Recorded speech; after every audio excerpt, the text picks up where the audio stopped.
যে আপনারা কেন আমাদের নির্বাচন থেকে বঞ্চিত করেছেন। 3.5 কোটি প্লাস সমর্থকের ভাগ্য নিয়ে সিনিমিনি খেলেছেন। কোনো অদৃশ্য শক্তির প্রভাবে নির্বাচন কমিশন নীরব ভূমিকা পালন করছে। তারা বন্ধের দিনও অফিস খোলা রেখে বিভিন্ন পর্যায়ে মানুষকে সন্তুষ্ট করার জন্য, বড় দলগুলোকে সন্তুষ্ট করার জন্য তারা তৃপ্তির ঢেকুর তুলছে এসি রুমের মধ্যে বসে। এছাড়া নিবন্ধনের চূড়ান্ত সনদ চেয়ে গত 27 নভেম্বর, 18 ও 24 ডিসেম্বর 3 দফায় সিনিয়র সচিব জনাব আক্তার আহমেদ এবং প্রধান নির্বাচন কমিশনার জনাব এম নাসির উদ্দিনকে চিঠি দেওয়া হয়, কিন্তু চূড়ান্ত সনদ প্রদান বিষয়ে আজ অবধি কোনো ধরনের সুস্পষ্ট সিদ্ধান্ত আমরা জানতে পারিনি। এমতো অবস্থায় আমি পার্টির সদস্য সচিব হিসেবে তাদেরকে ফোন দিয়েছি। প্রধান নির্বাচন কমিশনার সচিব আক্তার সাহেবকে ফোন দেওয়ার ফলে তাকে আমি প্রশ্ন করি যে আপনারা কেন আমাদের নির্বাচন থেকে বঞ্চিত করেছেন। 3.5 কোটি প্লাস সমর্থকের ভাগ্য নিয়ে সিনিমিনি খেলেছেন, এর দায় আপনাদেরকে নিতে হবে। তখন তিনি নতজানু কণ্ঠে উত্তর দেন যে আপনি যেটা বলবেন সেটা আমি মেনে নিতে বাধ্য।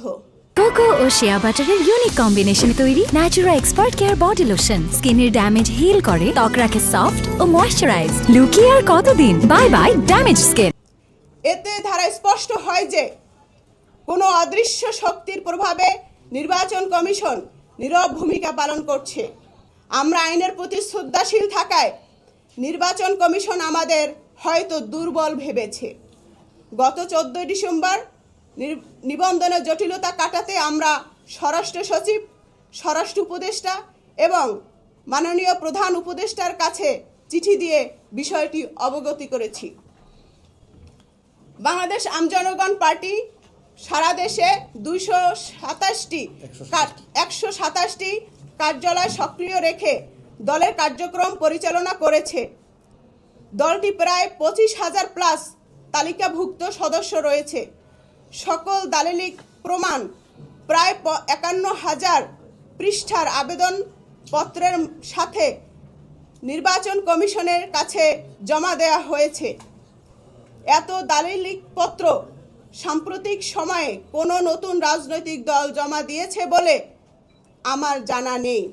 নির্বাচন কমিশনের অবহেলা ও স্বেচ্ছাচারিতার জন্য বাংলাদেশ আমজনগণ পার্টি চূড়ান্ত নিবন্ধন সনদ না পাওয়া সংসদ নির্বাচনে অংশগ্রহণ করতে পারিনি।